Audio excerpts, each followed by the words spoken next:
Yeah. Hi, everybody. Welcome. We're just gonna give people a couple of minutes so they can find, the Zoom details and come up. Update. So yeah, just take your time, and we're going to be starting in the next minute or so.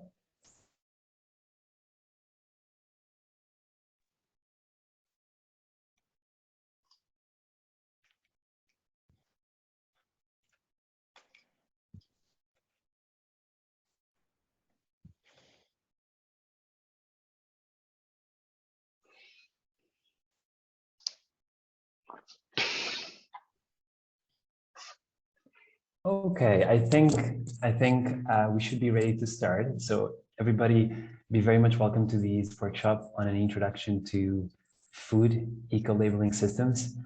I can see a lot of familiar faces out there. Hey, Drew, Valerie, Sarah, Lene. That's great to see you all. Renato. And so we're going to be starting straight away. Feel free at any moment to drop questions in the chat. We're going to do this as interactive as possible, and we're also going to spend some time in breakouts as well. And so let me just really quickly, I can see that a couple of people are still joining, and I'll just and Kate, I just made you co-host.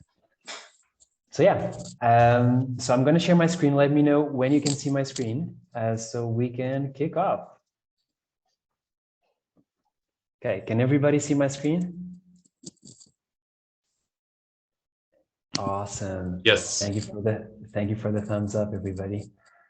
So welcome to the workshop powered by HowGood on an introduction to food eco-labeling systems. During our meeting today, I would like to start just kind of with a brief introduction about myself and HowGood for those who don't know us. I'm João. I'm Director of Growth and Innovation here at HowGood. I'm also a small-scale agroforestry coffee farmer here in Brazil. Actually, my coffee trees are blossoming for the first time, and I'm super excited. Prior to joining HowGood, I've spent some time working as a social entrepreneur in Portugal. I studied economics and taught at an economics university in Lisbon. I then worked for a while in the Amazon rainforest with programs to develop sustainable supply chains for Amazonian raw materials. I then spent 5 years working in the global sustainability team of AB InBev in New York, but also in Mexico and Brazil. And more recently, 1.5 years ago, I've joined HowGood. For those who don't know HowGood is a SaaS platform with the world's largest food product sustainability database. And the reason why we're talking today about food eco-labeling systems, it's because the HowGood platform assesses different types of sustainability impact, ratings, and metrics for food products. And it's really based on this research and this 15 years experience that we've had mapping global supply chains that we've developed this workshop for you. So overall, our platform draws from over 550 different certifications to assess over 33,000 different ingredients across over 200 metrics, attributes, and ratings for over 2 million consumer goods. In terms of today it's really about education and self-reflection. We're not here to tell you, which sustainability rating system is the best or the worst. The idea is really to share the public information that exists out there about each of these sustainability rating systems and really prompt a reflection among all of us about what does it take to have an effective sustainability food labeling system. Also, please note that the landscape is dynamic. And so a lot of the food labeling systems that we're going to be discussing today, they're not static, they're continuously evolving. And so we've made the best of efforts to make sure that this information is updated and we'll continue to do so. But please let us know if there's been any update that you know of, and we would help together keep this landscape updated. It's an eye-level overview, and so it's a starting point for those of us who might be kind of newer to the food eco-labeling system. Even for those that are more familiar, you might discover new things, but it's still a 1-hour workshop and an eye-level overview. And then it's really about collaboration, right? It's not about competition, putting eco-labeling systems against each other, but it's really understanding, what are the labeling systems that we're maybe perhaps more curious about? What are their limitations? What are the advantages of each one of them? And how is it that we can potentially power collaborative arrangements in the food system to drive better, more comprehensive, and implemented at larger scale food eco-labels. Last but not least, thank you. Thank you. If you're joining the session today, if you're one of the, the 31 participants in this workshop, it's because you care about this topic. This topic is extremely relevant and is only going to become more relevant in the future. And the fact that you're here today really shows the commitment of the industry and of the larger community to make food eco-labeling really work. Also, we're going to be making it a little bit interactive, and so at any moment, feel free to join the presentation on your smartphone. So you just need to go to www.menti.com, and you can introduce the code that you see here on the screen. And in this case, the code is 79655288. You can click submit, and then you join the presentation. You're able to interact. You're able to participate. We're going to have a couple of questions and brainstormings that we're going to be doing together. So feel free to introduce this information. I think. Perfect. So I think we all have 9 people joining. If you want to join a little bit later, you have the instructions here, on top, and you'll be able to do so. So without further ado, let's move on. So in terms of the agenda, we're going to be covering 3 topics today. The first one is just grounding on the why, right? Why is it that we're discussing food eco-labels? Why is it that they are important? Second, how did we at HowGood research food eco-labels? Third, what were the key insights, the highlights, and findings? And then fourth, last but not least, kind of now what, right? What do we do with this information? Where can we take this conversation? So let's start with the why. So currently, according to the Ecolabel Index, there are at least 117 different types of food eco-labels out there. Most of them are labels associated with national organic programs. But anyway, that's still a lot of organic labels and lots of eco-labels in general, which at some point can create, really confusion in a customer mind, in someone that goes and is trying to make a purchase that is sustainability aligned to their values. And then at some point, these sustainability labels can really drive confusion if they just proliferate in numbers and there is no harmonization.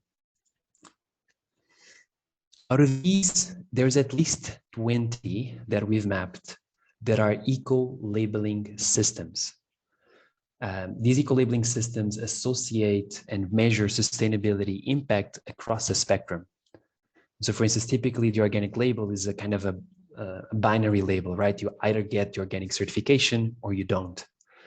This 20, we're talking about eco-labeling systems that rate sustainability impact of a food product in a spectrum from A to E, from good to bad, from good to great. And there are different types of systems that you can consider. Overall, across these 20 eco-labeling systems, they cover over 1,370,246 different sustainability different products in both the EU, UK, USA, and Australia. So these eco-labeling systems are in the market. Food products everywhere are being assessed against them. And The fact is that this is going only to become more common because the European Commission has committed to propose a mandatory front of pack sustainability food labeling framework by 2023 as part of the farm to fork strategy. So this means that by end of next year, we're going to have a proposal from the European Commission for a mandatory European-wide front of pack sustainability food labeling framework. So this means that any food product that will be sold in the European market in a span of maybe 2 to 3 years is expected to have some sort of signal and eco-labeling system that monitors the environmental impact of that food product and compares them against others.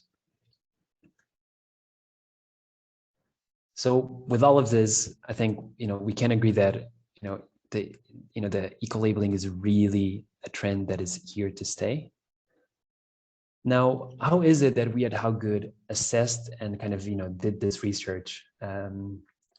So the first thing that we did was to just clarify that we wanted to focus on food eco-labeling systems.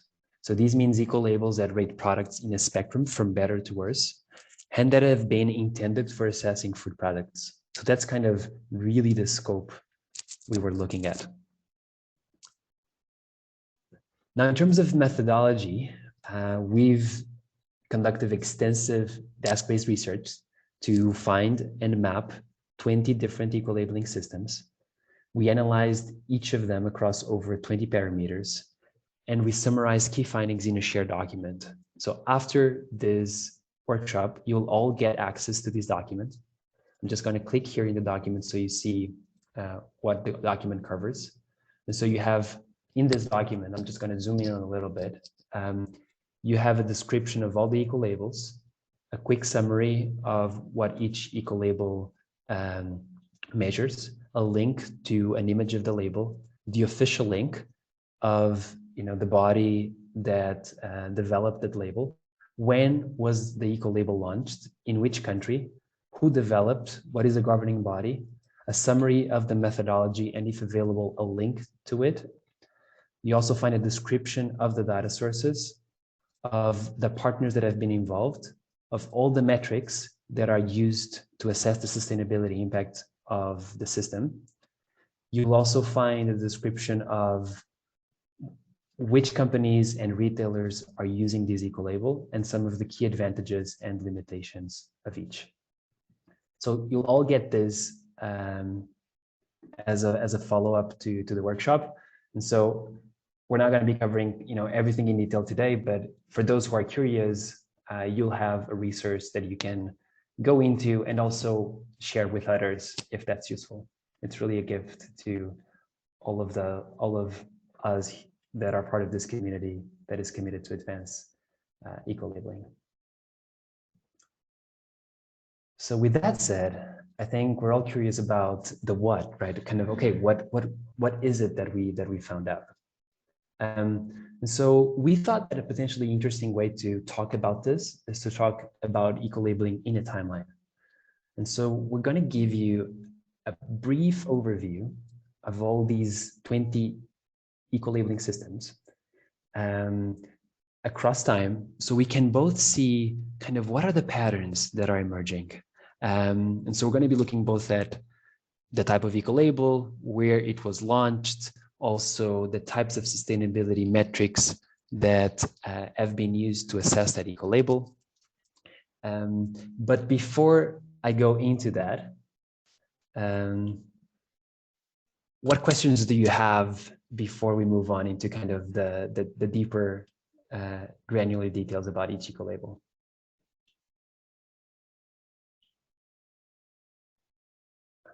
Okay, I think you're all good. So feel free to continue sending love, and feel free to drop any question in the chat. So the first reference that we found to a food eco-labeling system was by a French researcher called Gabriel Massé, who introduced the idea of a sustainability score. This sustainability score was calculated based on French data, And it considered 4 indicators: greenhouse gas emissions, acidification, eutrophication of particularly of water resources, and nutrition density associated with the food products. So what is really interesting, so this is still a research, this is a research paper, this eco-label was not implemented as far as we know. But what is interesting to see is that really early on in the eco-labeling research, there was already the conversation of linking nutrition to greenhouse gas emissions. Then 1 year later, there was a few German researchers launched another method called the sustainable dish method, the SUS-DISH-LE, which purpose was to assess the sustainability impact of different meals. So really looking at food service operators. And in this case, they started focusing on greenhouse gas emissions. They also covered nutrition, and they also covered ecological scarcity. For any of these eco-labeling systems, if you click on the link here, that is here on the in the blue icon, in the blue letters, it will basically take you to the actual research paper where the system is implemented. Now, in 2015, we see the Menu Sustainability Index that was launched in Switzerland, and it looks at both nutrition and ecological scarcity. And for those who don't know, ecological scarcity, it's basically a method where you attribute points to different types of environmental impacts.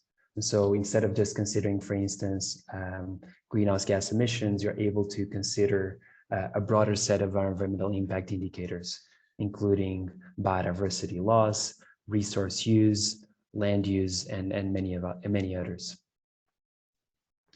Now, in 2016, we have, and this is all still kind of mostly research papers from Leach in the United States, that also proposes an environmental label built based on metrics connected to greenhouse gas emissions, the use of nitrogen as a fertilizer, and water use. So you start seeing that in the research very early on, there was a lot of conversation kind of around both greenhouse gas emissions, nutrition, and kind of holistic sustainability metrics. And then still in 2016, we have the Cone LCA. The Cone LCA, it's basically also a research paper that you'll also see here that basically stands for Combined Nutritional and Environmental Life Cycle Assessment, where in this case, the researcher proposes an holistic assessment that considers both nutrition, land use, water use, PM emissions, so this is really looking at air pollution, greenhouse gas emissions, and the application of pesticides. Now, in 2016, we have kind of HowGood launches. We here at HowGood launch our sustainability rating systems in the United States. And in the case of HowGood, the rating systems, we can show you a quick image of that. But it's basically a rating system that is based on all positive ratings, so good, great, and best, where all food products are compared against these basic metrics. So greenhouse gas emissions farm to farm gate.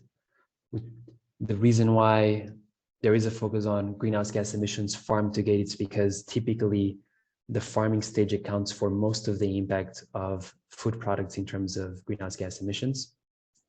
It then considers processing greenhouse gas emissions, blue water usage, biodiversity, soil health, land use, animal welfare, and labor risk. One of the things that is interesting about the HowGood ratings in comparison with the previous research is the introduction of a labor risk metric. So it's kind of, it's one of the first times where we kind of start thinking about sustainability, not just from the point of an environmental impact perspective, but also is there a possibility for an eco-label that assesses labor risks, working conditions, risk of forced or child labor in the system. I'm just going to check here the chat. And yeah, the deck will be shared for those who dropped this question in the chat, and you'll also receive a description, an Excel with a description of all the eco-labels with all this information that I'm sharing with you. So there's going to be a lot of information you'll be getting. So continuing, we then have in 2017 in Lancet, the scientific journal, a group of researchers proposes a dietary environmental index, the DEX, here in the United States, where they try to combine in one single metric assessments over land use, how much land is required to grow a specific ingredient, water use, how much water is required, eutrophication of water resources, greenhouse gas emissions, and nutrient density.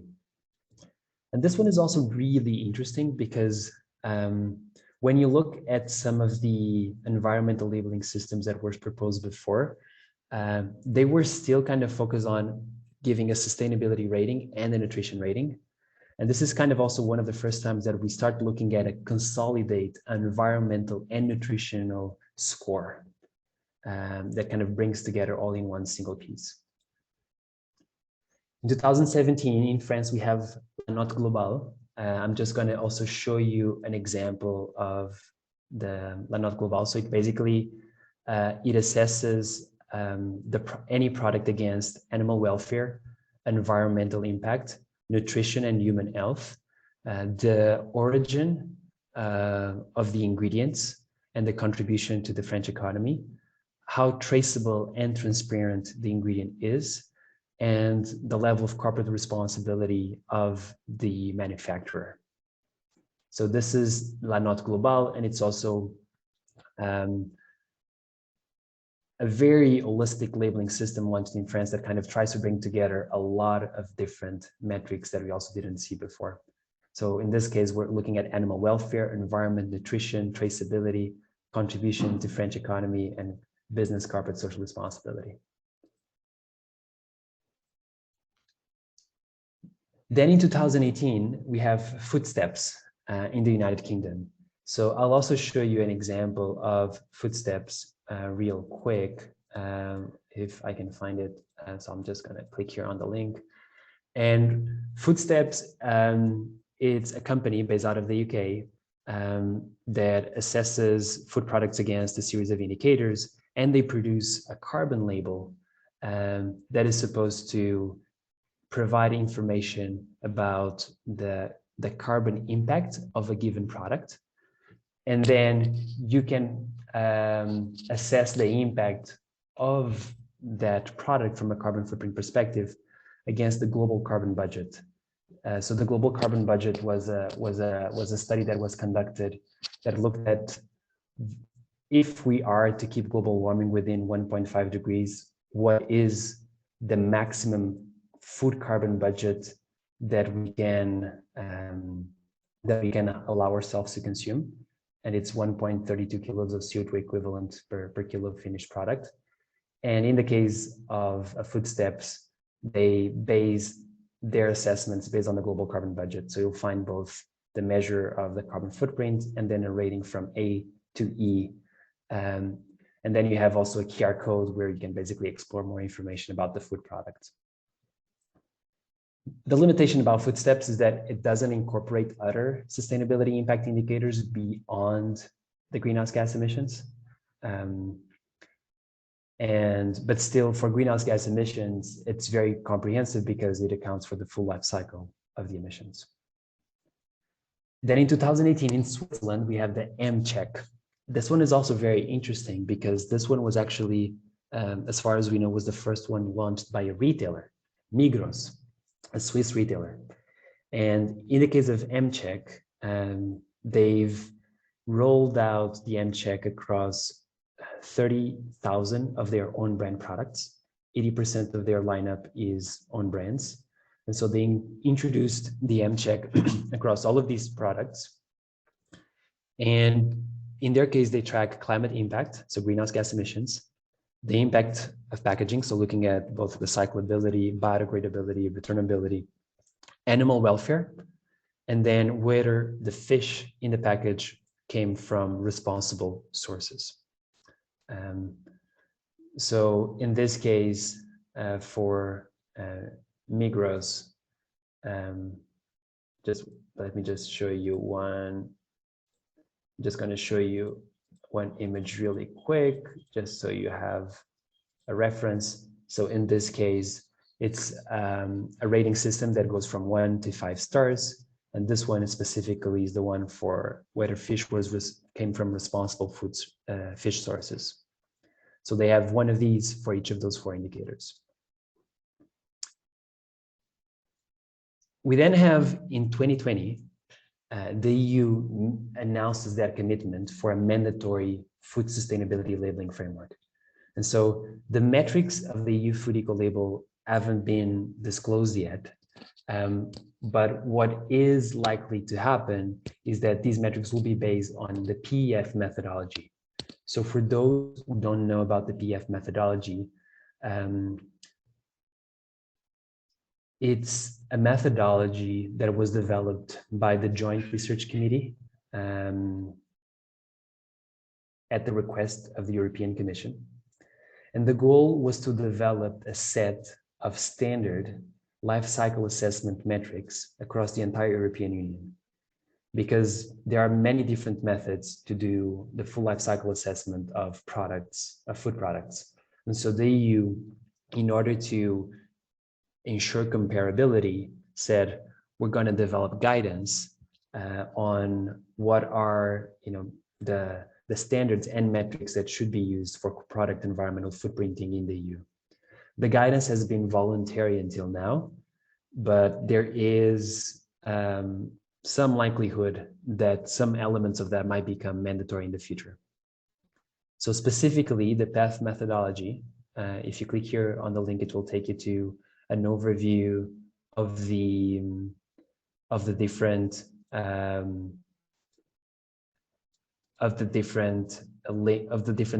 metrics included and recommended by the EU. And so these are the 16 PEF metrics. Climate change, it includes ozone depletion, it includes metrics connected to human toxicity, to air pollution, ionizing radiation, acidification, eutrophication, and all of these. So it's 16 metrics with standard ways to measure them and report on them. So then in 2020, a little bit later, we have the Eco Impact Score is launched in the UK.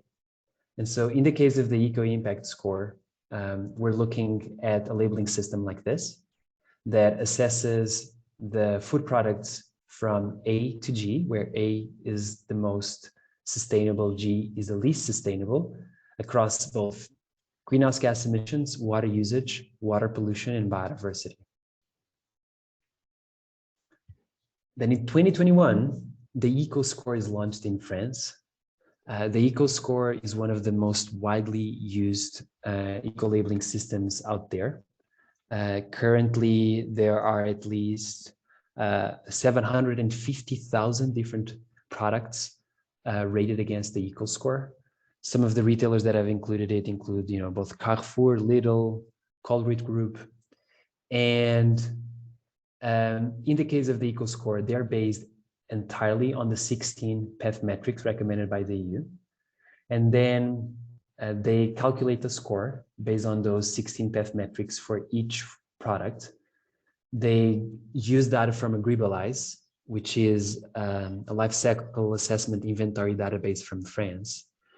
And then it's a system where they assess products also on a scale, in this case from A to E. And it considers both the holistic assessment across those 16 metrics, but then it also introduces a system of bonus and malus, where the food products, if they have, depending on their production system, whether it's organic or not, whether they're sourcing locally or not, depending on the environmental policy of the countries from which they are sourcing the ingredients, they can add or reduce points towards that overall score. The Eco Score is one of the sustainability rating systems that is available in the HowGood platform and that you can calculate.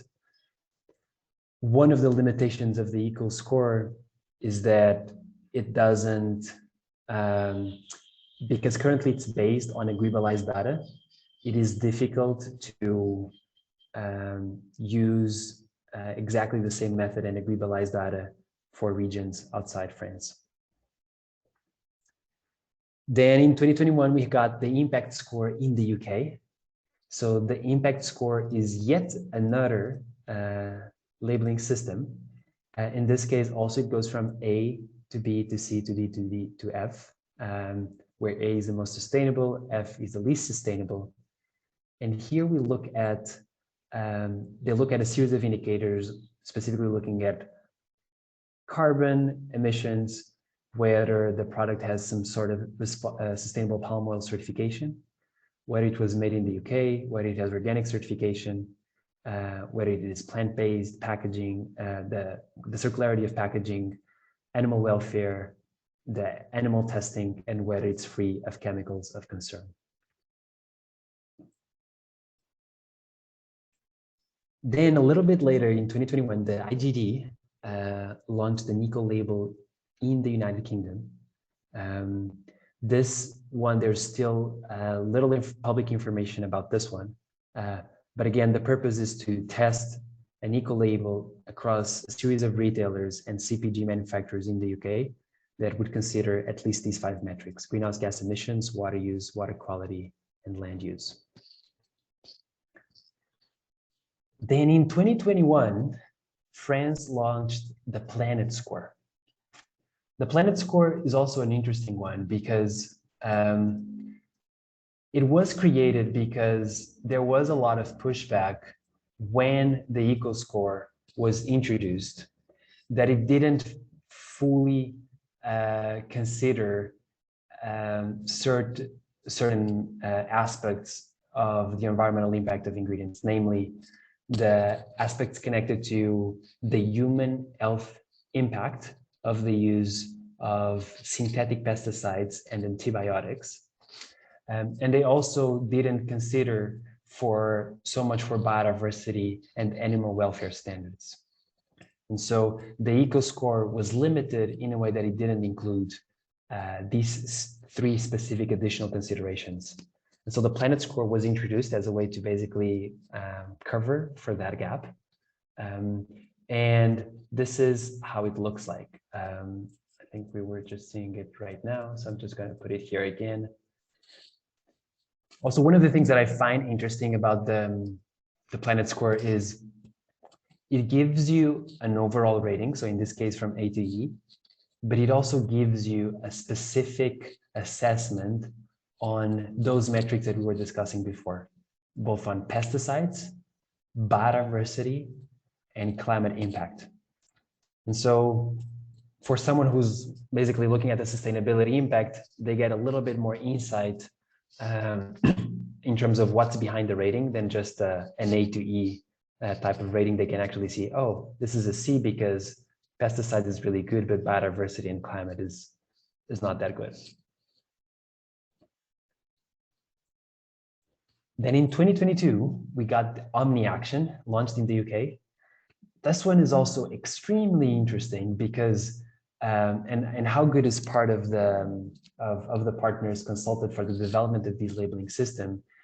And their proposal is to develop an holistic labeling system that accounts for the environmental impact, but also for land sovereignty, labor rights, food safety, and nutrition. So this is definitely a very holistic sustainability impact spectrum. Is still in its early stages, but it takes definitely a very holistic perspective of the sustainability impact of food products. Then in 2022, both Spain and Belgium, two research institutions in Belgium and Spain launched the Enviro Score. The Enviro Score is also based on the PEF metrics that we covered before. The limitation is that it excludes the metrics from PEF that talk about human toxicity. And so it's based on PEF, but it doesn't have the full PEF metrics. And finally, the last one we heard about, there's still very little information about this one, but it's Denmark's climate label. So Denmark basically didn't want to wait for the European Union to issue the mandatory front of pack sustainability food labeling framework. And so the Danish government committed to introduce a climate label in products, so specifically focusing on greenhouse gas emissions. So that was a lot. We covered 20 eco-labeling systems in 15 minutes or so. And so I'll just pause in case there are questions, thoughts, insights that maybe you want to share that were not covered here, but that you know of other eco-labeling systems that exist out there. I'm just going to pause for a few minutes in case you'd like to jump in.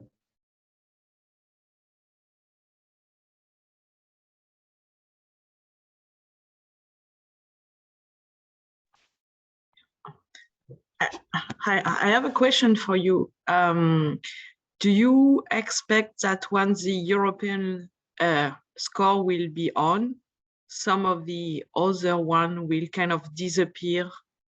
Because at the minute, I have the feeling that many countries are setting their own, but once Europe set up one, do you think that the other ones are going to go away? Yeah, I think what you're pointing towards, I think it's definitely what it seems to be happening. So we're at a moment where there is a proliferation of eco-labels, and probably we're going to be seeing that until the European Union commits to a mandatory front of pack sustainability food labeling framework, which might happen, in the next, 2 to 4 years, maybe.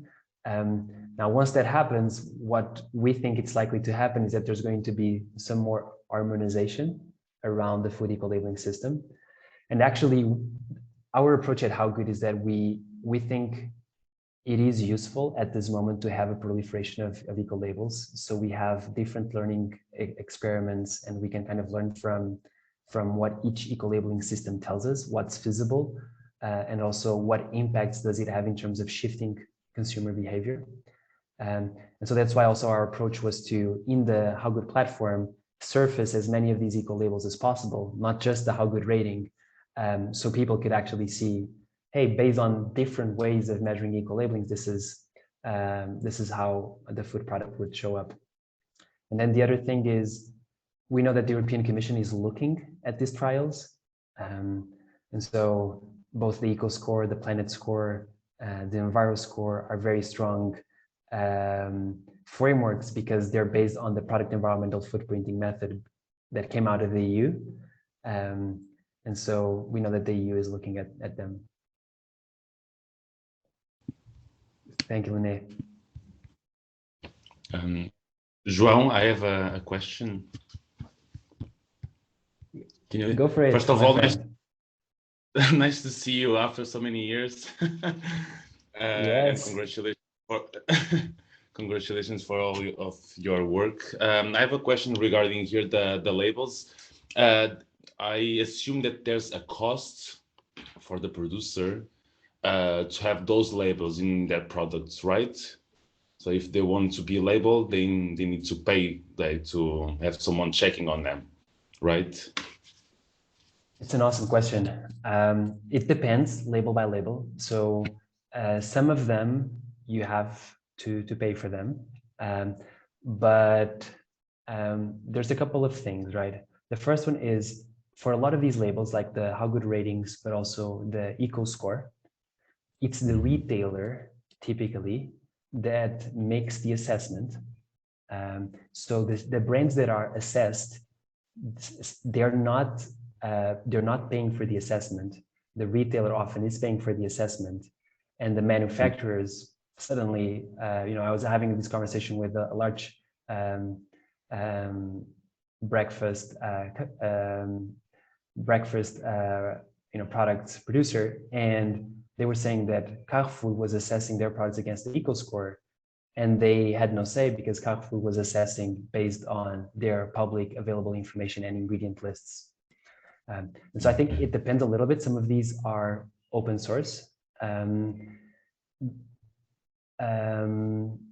some of them the companies have to pay to be assessed, like the eco impact score, and others the companies, it's the retailer that is basically paying them.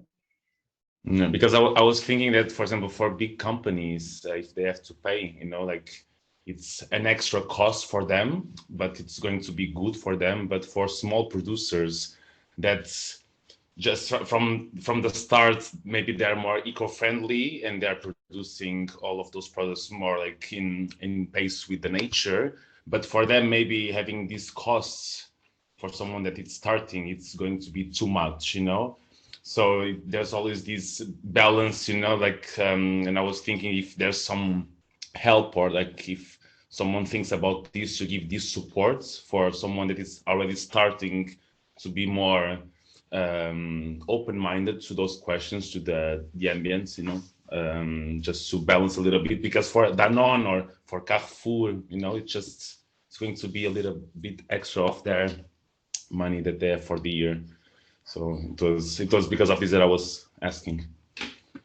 Yeah, it's a great point. Typically what we see for the initiatives coming from the European Commission is like affordability is typically one area that they need to consider. And so if we're going to have a mandatory food labeling framework, we're going to have some sort of affordability and accessibility angle to it. It's a great point, Renato. Thank you. Yeah, you're welcome. Yeah, thank you. You've raised your arm. Do you want to say something? Yeah, and Christian? Yes, yeah, thank you very much. Also, thanks a lot for the great overview on the different eco-labeling systems you have provided. And I have a question with regards to the impact this has to consumers. So are you aware of any good studies on the actual behavior change of consumers looking at those labels? Because I remember that the European Commission conducted research around the PEF, so around the product environmental footprinting pilot phase. So they looked, but more or less only how they can develop the graphics of the label, or how they develop the scoring system. But I wonder if you're aware of any of those food labeling systems, if there has been conducted studies which look at how this actually changes the consumers when they're doing their shopping. It's an awesome question. We haven't seen those types of studies for many labels. What we know from our experience at HowGood, we've been introducing ratings in retail stores in the United States since 2016.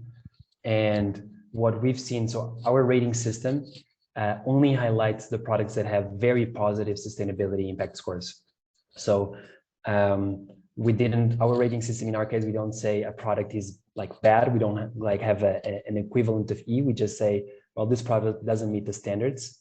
And the labels just say, these are the products that actually exceed the standards and that are much better than the other food products in the food system. I can send you more information about that, but what we've seen is that both online and in store, there was an uplift in sales for products that had those sustainability ratings. And to a good extent, that cannibalized products that didn't have those sustainability ratings. And so in our case, we've seen that the products that had our best score increased sales 247%. And so definitely there seems to be indication that these labels can influence behavior. But one of the things that we've learned along the way was that visibility of the label is extremely important. And so in the case of the in-store experiments that we've done, I think you saw one of those examples here. Let me just check where's you can see that the rating was like a tag next to the price tag, so it's kind of extremely visible. And so to a big extent, this was really kind of what drove a little bit of the consumer behavior to change. Because sometimes if the label is not visible, it doesn't drive behavioral change, even if it's there. And on online environments, we also seen an uplift for those sustainable products among our retail partners. But also what we've realized to the point of visibility is if the rating is not clearly visible, if people, for instance, need to kind of go to a filter and filter products based on sustainability ratings, but the label is not actually showing in the product image, then the impact is really mitigated.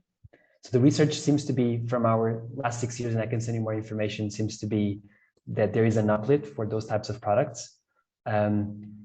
We've also seen there is also research from the Sustainability Market Share Index from NYU that analyzed not eco-labels, but sustainability claims on products.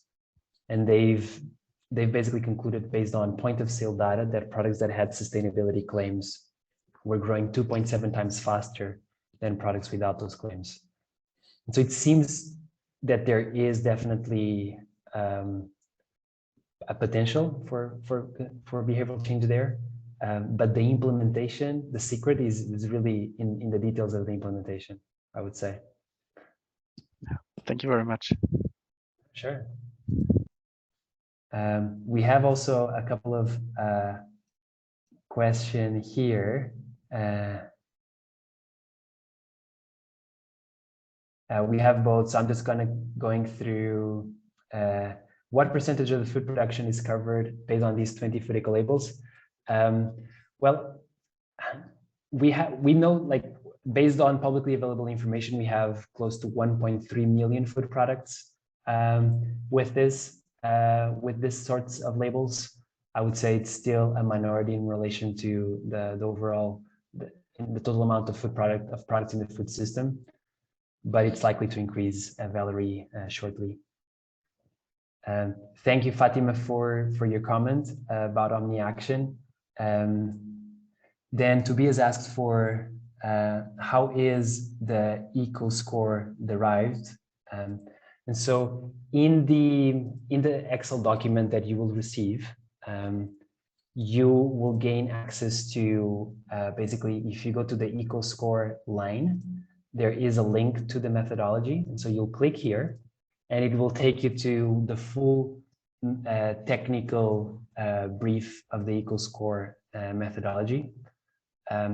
So you can basically see how the points are assessed. But the basic idea is that it is based on the 16 PEF metrics, and then it has bonus or maluses based on a few different factors.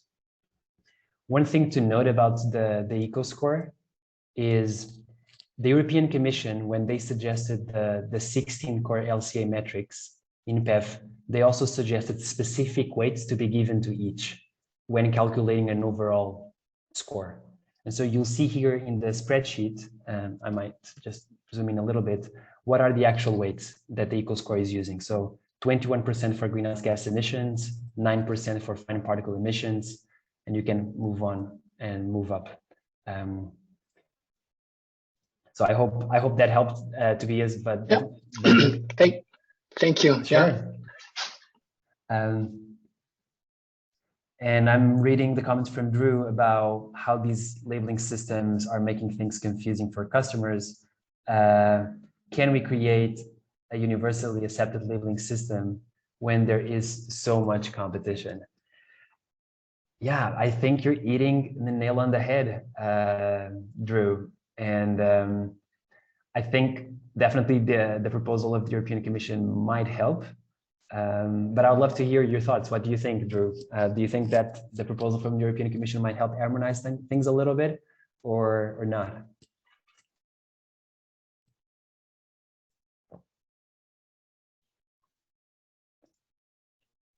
I'm just sorry about that. I was just trying to unmute. I'm sitting in a hotel listening avidly, and I've spent 3 hours trying to get here to listen. I have to say thank you again, really, for putting it in such simple terms and a nice timeline on how all of these confusing things are turning up, it's a very valuable piece of work for the food industry as I see it. But look, yeah, I'm obviously, as you well know, my company sell fruit and vegetables, and to get people to eat fruit and vegetables is paramount and really important for us from a sustainability angle. Whatever metric you look at, eating fruit and veg is a good way forward.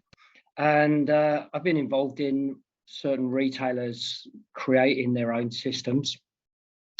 And sometimes I've seen a bottle of wine be better than an avocado or an asparagus that's used maybe the odd chemical and uses quite a lot of water.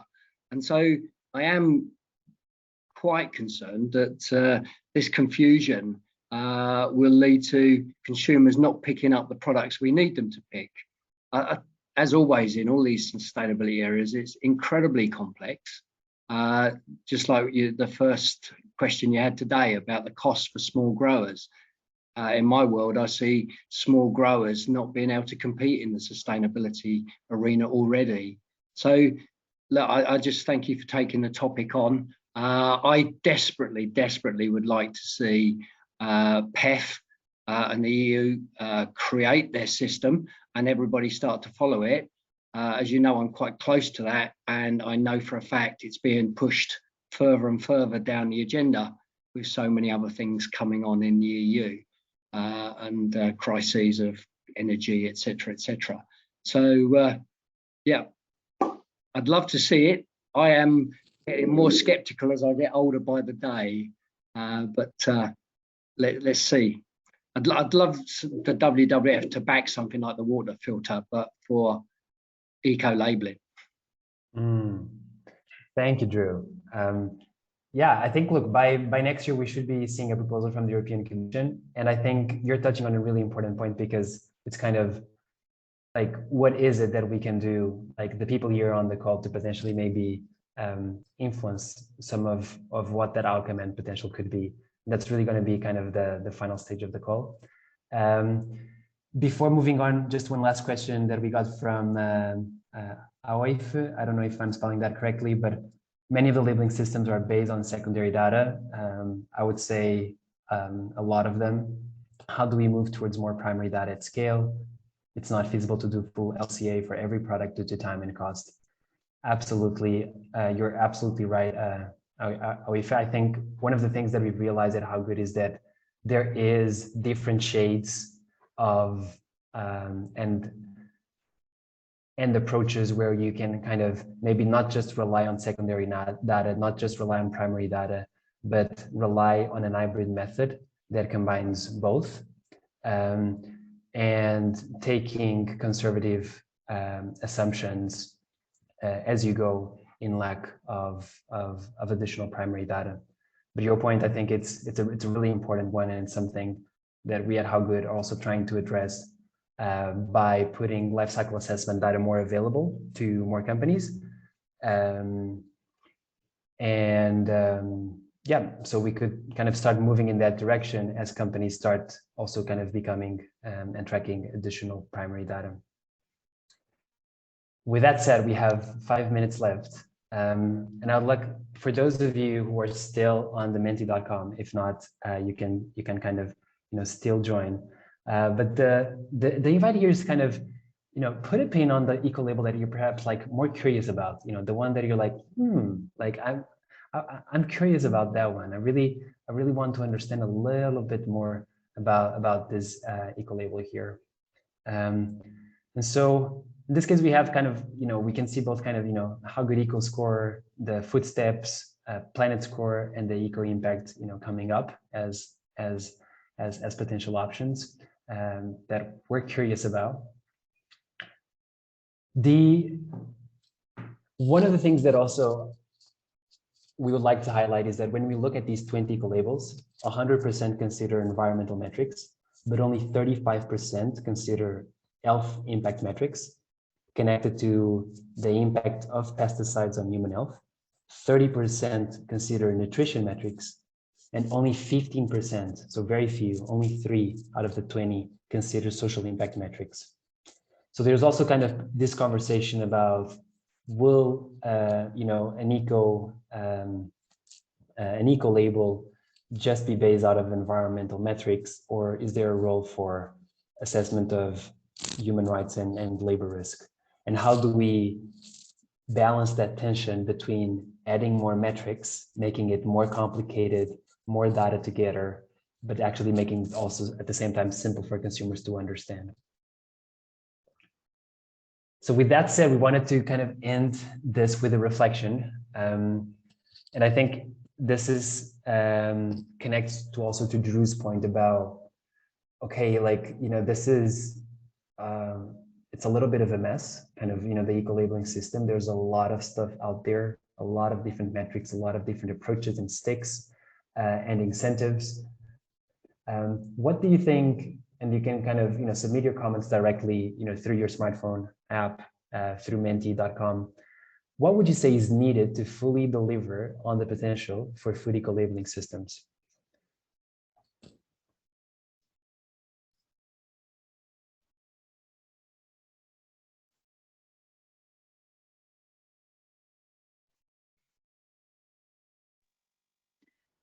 I don't know who wrote harmonization, but you read my mind.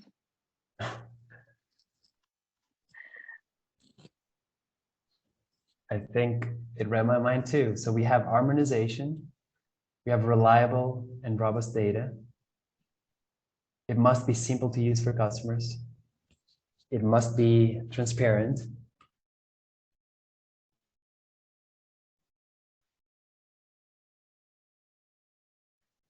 So keep them coming. A real understanding for the consumer of what eco-label means and what is the added value for them. It must be intuitively appealing. It must, look nice, and customers must understand it. It must be applicable to all food products. It must simplify, focus on foods that are both good for health and the planet.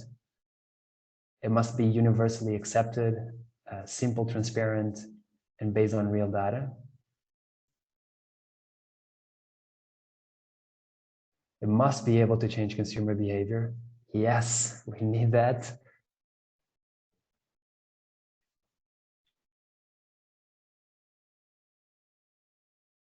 Awesome. So I think I'm just going to give you 15 seconds more to maybe submit one last idea. And so just to kind of capture the last ones, we have, it must be simple for the consumer, but also for the producer. Yes, to Drew's and Renato's point, small and growing businesses need to be able to use this. It must help producers measure their environmental impact. It has to be pragmatic, and it must include both social and environmental data and be mandatory for all food products. Well, with that, we're going to be sharing both this presentation and the Excel document with the full list of insights of Ecolabels. I hope you've enjoyed today's session. If you want to, learn more information and keep on track with kind of the workshops that I'm providing with HowGood, just feel free to follow me on LinkedIn. This is the link. I'm going to put it in the chat in case you want to get connected. And with that said, thank you everybody for being part of this conversation, and don't hesitate to reach out because it takes a community to make eco-labeling work. And we appreciate all of you. Thank you, Jean. Bye. Thank you very much. Bye. Thank you so much. That was great. Thank you. Bye-bye. Thanks so much. Bye. Bye.